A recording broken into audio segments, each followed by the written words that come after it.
One day, James had to wait at the station till Edward and his train came in.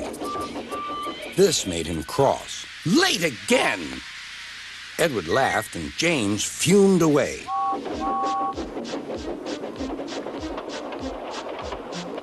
After James had finished his work, he went back to the yard and puffed onto the turntable.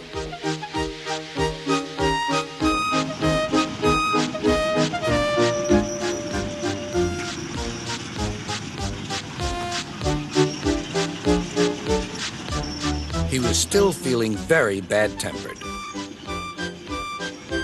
Edward is impossible, He grumbled to the others.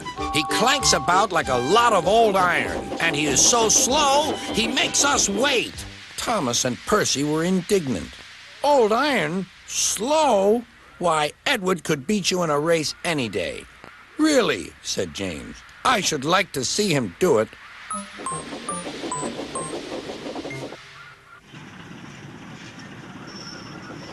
Next morning, James's driver was suddenly taken ill. He could hardly stand, so the fireman uncoupled James ready for shunting. James was impatient. Suddenly, the signalman shouted. There was James puffing away down the line.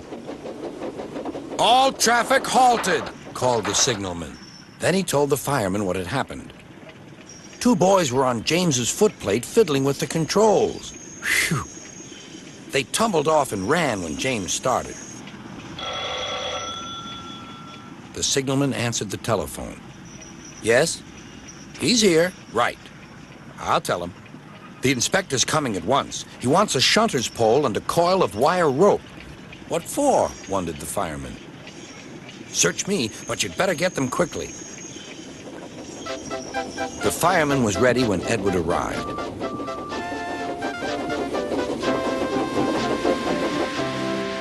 The inspector saw the pole and the rope. Good man, jump in. We'll catch him, puffed Edward. James was laughing.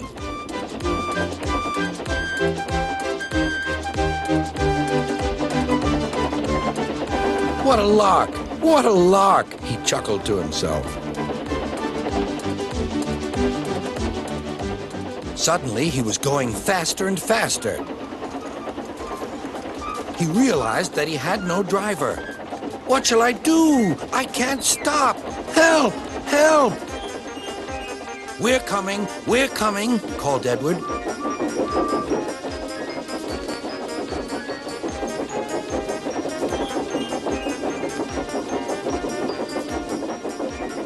Edward was panting up behind with every ounce of steam he had. At last, he caught up with James.